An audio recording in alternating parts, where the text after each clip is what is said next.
The next topic for discussion is our governor is trying to announce that the state will be reopened, and he's planning on so I believe that he's attempting to stagger reopening. I don't think that he wants one big grand reopening to happen all at once.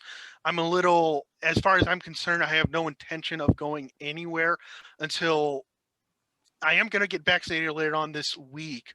So I have no intention of doing anything until I'm fully vaccinated, or at minimum, the pandemic has fully gone away. But what's everybody's thought on the state reopening? Is it too soon, or? It's June 15th, right? That's the date we're planning, that he's planning.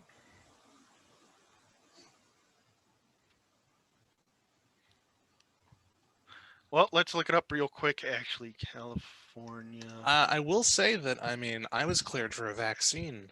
I'm going to be getting my first shot on, I think it's Tuesday. So I will say that Okay. do think it's getting really likely that we're going to be able to like return to normal life here in California. Okay, so in the future. I'm reading from CBS News. California to fully reopen June 15th if state meets specific criteria, governor says. Now, to be fair, June does it's to be fair to the governor and his administration. You know, it's not like he's attempting to do this all at once, but at the same time, I genuinely don't believe that. I don't think that we should be reopening this year altogether.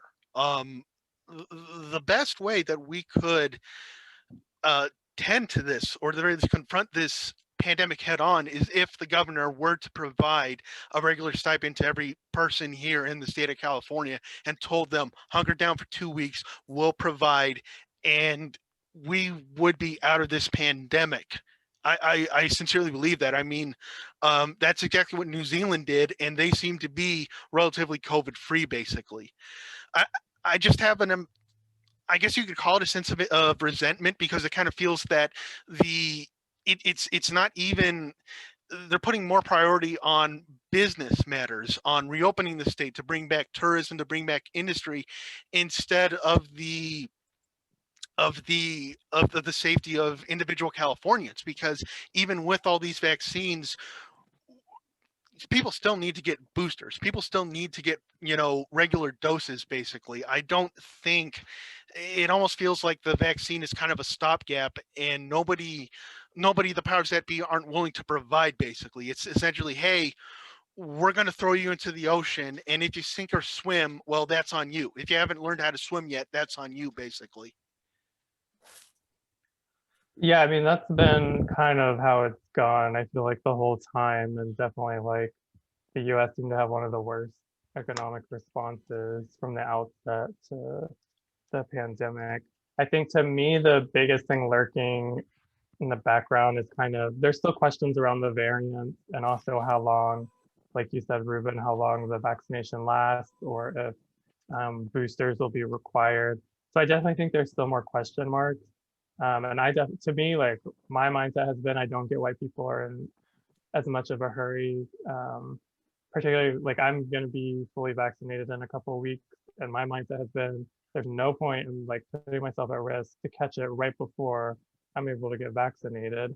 And then, like, I'll feel really stupid after going this whole year, doing so much to like not catch it. So in that regard, I feel like things have opened too quickly, but I do also feel like that's sort of been due to a lot, like, political pressures, like we talked about last time we talked.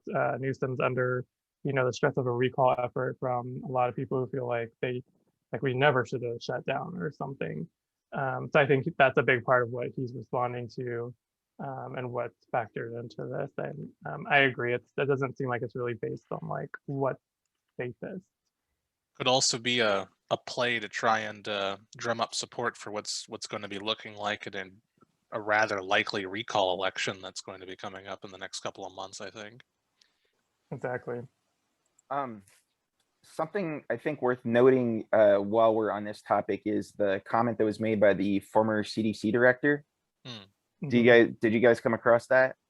Was that his CNN interview? Might have been.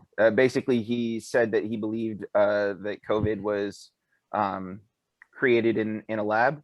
Yeah. Ah, Yeah, Well, he believed that it should be investigated further, right? He believed we Right. shouldn't rule it out. He didn't. Yeah. He wasn't gonna say he necessarily believed no, that. it or wasn't did he? a conclusion that he was arriving at, like a Right. verified conclusion, but it is his personal belief, like Okay. that he's established, given, but that's not really what caught me about that interview. It's the line that he inserted in there that that it's common for people who are investigating a virus to catch said virus that they are investigating Yeah. in a lab. Now, I followed up on this with a doctor who's been keeping me and lots of others informed. I don't have his name here, and because he texted me directly, maybe it's best that not to share his name. Okay.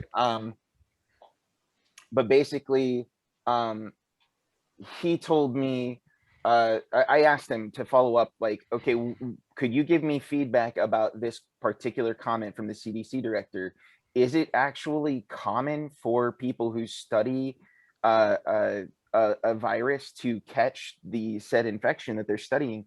And obviously, in my head, I'm panicking as a science major. I'm thinking, well, then there should be a question as to whether or not it's even ethical to be studying these. That would be like on a scale of saying, why are we studying it as we study in the same way? Why are we studying like to make bigger nuclear bombs? Right. So so he got back to me and he told me that the data is inconclusive. Wait, so Inconclusive. no, he says he isn't correct. The virus was not made in a lab. The data are conclusive, and infection in labs doesn't happen very often, luckily.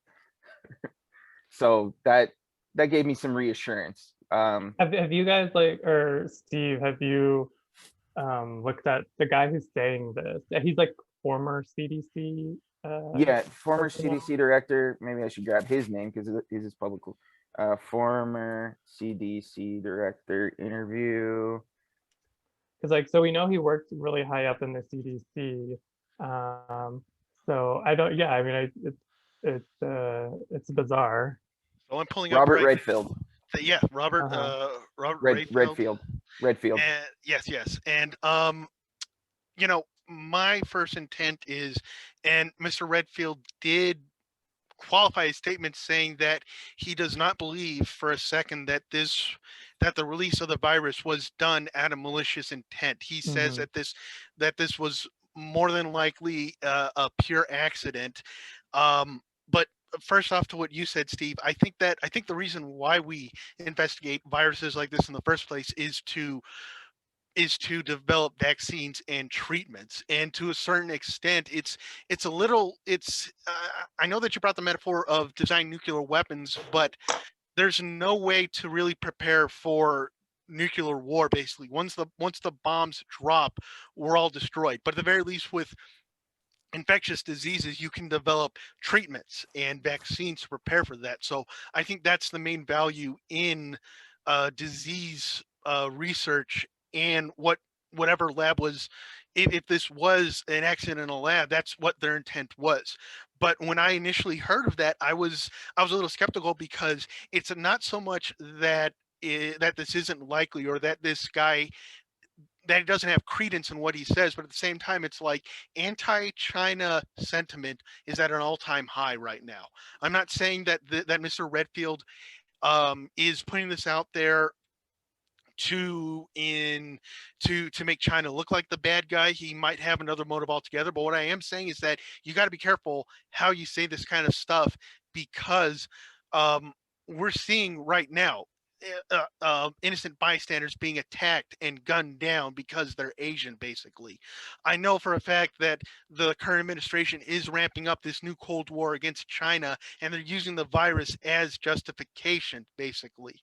I saw on Democracy Now! A couple weeks ago that the biggest pushers, some of the biggest pushers for this new Cold War essentially are Silicon Valley, because I don't know if you all remember, but Hunwei, or their a Chinese telecom or phone developing firm, was sued by the U.S. government, Mhm. and it was because these Silicon Valley firms who aren't even producing, they're coming up with the designs and having them manufactured in China. They're scared. They know for a fact that if a firm in China is they're able to both design and produce new technologies, that's the end for them, basically.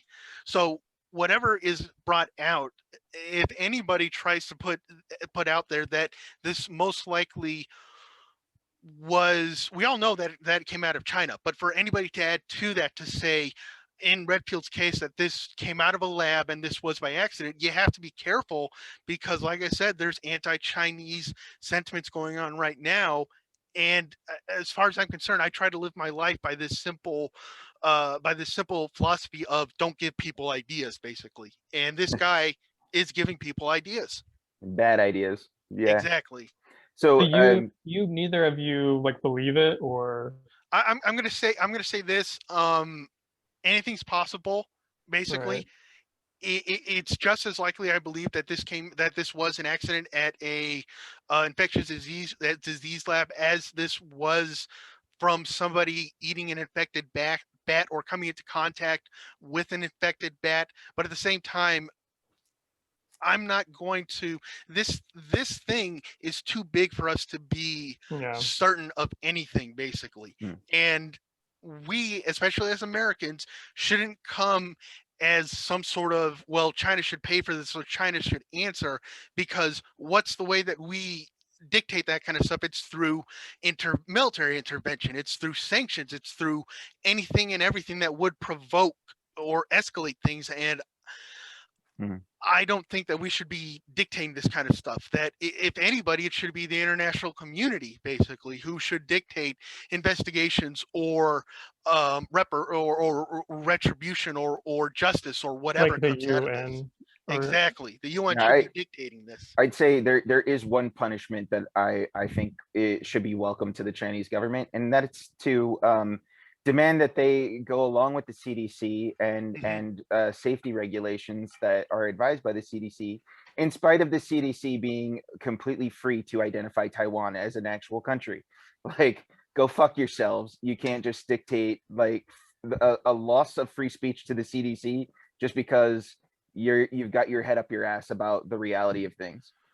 What's the other disease? There's the CDC and there's the international, the WHO. World Health Organization. exactly. Who? The WHO should be, because the Yeah. CDC is an American institution, basically. So if to your point, Steve, if the CDC were to try to investigate, they would be doing it on American terms. It should be the WHO, and Yeah. the WHO. I know that WHO isn't perfect, but they're the ones to do this kind of thing, not the CDC, as far as I'm concerned. The CDC should be primarily concerned with handling the disease on a domestic level, basically. My thoughts about the lab theory were that it was often brought up in conspiracy theory circles, and it was often brought up as sort of like a justification for not taking the virus seriously. Like, we shouldn't have to wear masks if this thing came from a lab, which is like obviously not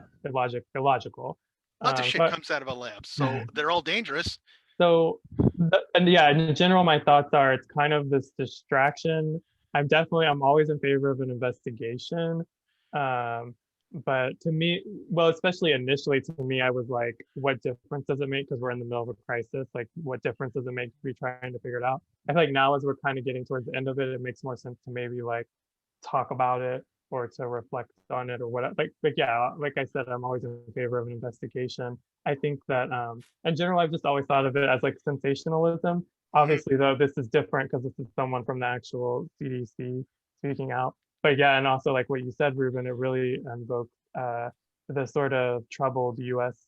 Chinese relations right now, which I think is, there's a lot of layers to that. To So, pivot off what you said, David, the thing is though, they're describing this pandemic in terms of waves. This isn't waves. This is a flood. We're all neck deep and we're barely treading water right now. So I have no compunctions, or I don't have any plans. I don't want us to open up anytime soon. As far as I'm concerned, my gut is telling me we're going to be in this until 2022, maybe 2023. I mean, I'm not sure how long the original influenza pandemic took, but I can only it was in waves as well. yeah, but It's still going, like Yeah. the flu is Yeah, still yeah. going. but to a point where we could say that this isn't a Sure. pandemic anymore. This isn't that we could routinely become vaccinated and vaccinated against this disease. I don't think that's going to happen for at least another year, basically. But So if we get to a point where we can routinely vaccinate against the coronavirus, the COVID-19, then we will actually be at a point where we could handle it better than the flu, because Right. it has less of those issues than the flu does. It just happens that like it's pretty much almost equally infectious, right? But Right. it also kills a lot of its victims, so that actually makes it hard for it to spread in a lot of cases as well. To So that to that though, I want to bring up the reality that I'm going to say at least a fourth of all Americans don't believe in vaccines, or refuse to get vaccines because they're part of the MAGA cult. There's no reaching them, basically, or they're conspiratorially minded, basically. And if you have so much as a quarter or 20% of the population who refuses to get vaccinated, that's where new strains, new mutations come about. And what started as Right. COVID-19 could easily become COVID-20 or 21 is what I'm trying to point out, basically. okay, So I have absolutely no faith in what we have here is a privatized healthcare system to meet the needs and to effectively confront this massive catastrophe. Basically, if we had universal health care, if we had a system that would provide for us, that was a collective, some sort of collectivist effort to provide for us, I would have full faith in vaccinations and us reaching out of this. But we don't. I am going to get vaccinated, but I am still hesitant because these companies, Pfizer's, Moderna, they've been involved in some heinous shit. Let's not make two ways about it. And on top of that, you have hostile elements who want to otherwise interfere or disrupt vaccination instances. You have pharmacy technicians and pharmacy staff that are designed to play God and leave the vaccine out in order for it to go bad. And on top of that, let's not forget how a week ago up in Jersey, where all these vaccines are being manufactured, they mixed up the ingredients. So Yeah, the truth seekers who are like, breaking into these facilities because they got themselves, they know what's really going on and decide to spoil all this just to save some people. like Yeah, I don't want to great sound doom. guys. I don't want to sound doom and gloom here, guys, but we're at this point to where I'm counting down the days to where a violent mass casualty event happens at a vaccination site or a hospital or something like this. Basically, we're on the precipice of this. So what I would say to our eventual viewers and listeners is, if you want to get vaccinated, go ahead. I can't speak to what's going on, but just be aware that in a better society, in a better country, the vaccine wouldn't be the primary means of confronting this disease. We would be fully quarantined and provided for. Just be aware. If for any reason you feel that something's wrong, like ask your the pharmacy technicians or the doctor, hey, is this vaccine secure? Has it not been tampered with? Be aware if you see somebody, unmasked people, get out of there at a moment's notice. Basically, this is where we live in, and I certainly wish it wasn't the situation, but that's the reality that we're in right now. You know what I really wish, or what I'm really nervous about, is not necessarily um, what is it called? I'm not an anti-vaxxer. Let me preface it by this, but Right. these vaccines were developed during the Trump administration's response. Hmm. So whilst I have a great deal of confidence in some of the pharmaceuticals I get, I mean, because I get my vaccines almost every single year, to get these things out so quickly, something must have.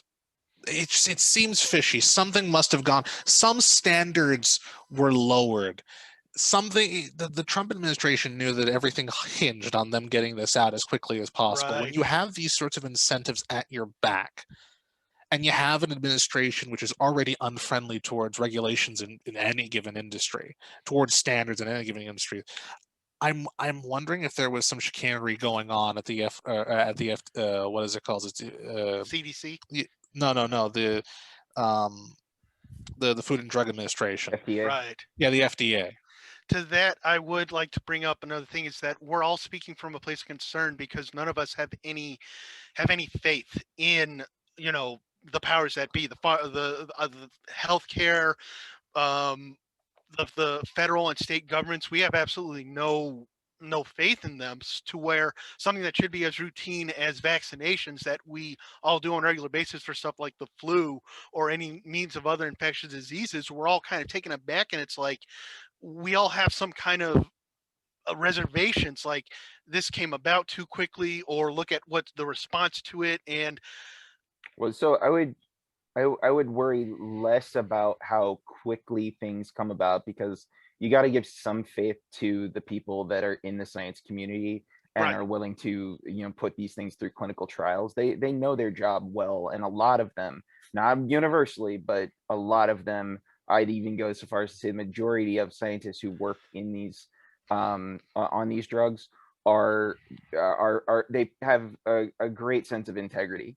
um the real thing, like if you really want to look for signs of red flags of dumb shittery, dumb fuckery going on, it's product placement, like Trump's insertion of Regeneron eh, into his bit. Like that's where you want to go. Okay, yeah, you're basically financially connected.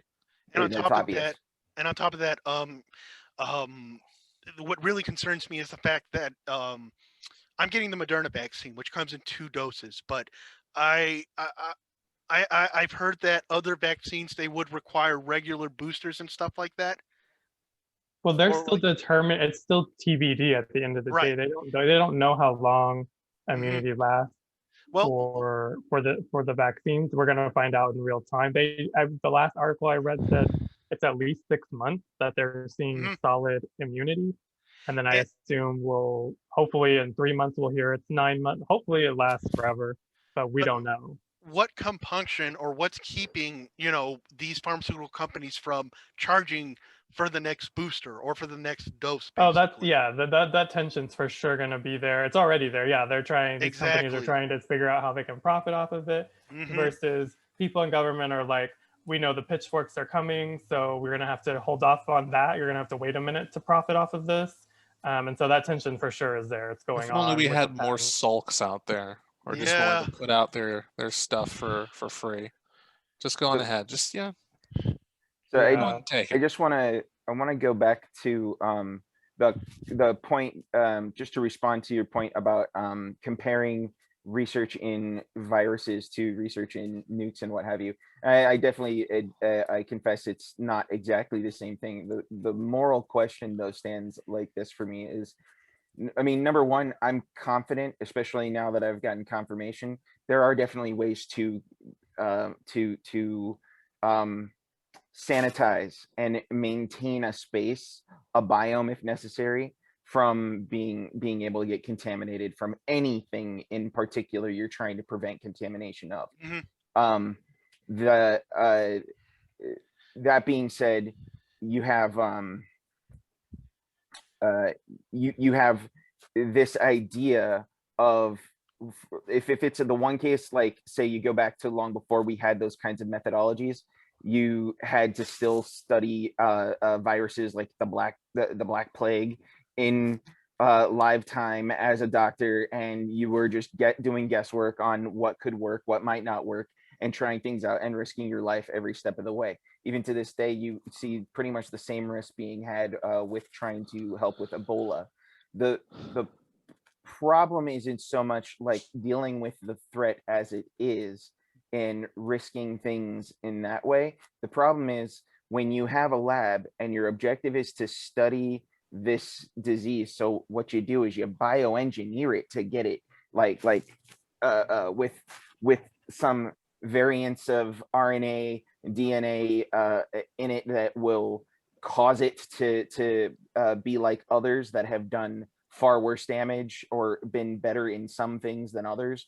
And you are trying to actually make it hot, make it volatile, which is what the CDC director was describing. If you're in a lab like that and your whole idea is you're bioengineering it to try and make it hot, to try and make it deadly and effective as a killer of human beings, and then you're telling me, oh yeah, by the way, most of the time these kind of things get out and people who are working on them get infected. Like, you don't do that research where you're making it improved. You know what lab upon. you're working in there? I mean, just Right. oof. I mean, don't let, or if people are working in there, put them in a biome that they cannot leave until they have proven they do not have an infection. Let them die there if necessary. You know, I have a little bit of experience in this. I used to work for a pharmaceutical company. I was doing like, grunt work, office grunt work, as it were. And they trained us like, hey, this is where we manufacture the drugs. You got to, you got to get dressed up in protective gear and all that kind of stuff. So I would imagine that, a infectious disease lab would be that much more stringent, basically. I wouldn't be surprised if they were dousing them in disinfectant every time. It's like, like, I can only speculate, basically. I don't know if that really happens, but I think the point is here that there's a lot to be asked of. There's a lot to be. I sincerely hope that if once we get out of this, we as a country have a long get together and a long talk and a long reckoning over, there's no way the next pandemic will be so much worse, and the only way that we can prevent it or meet it head on is universal healthcare at this point.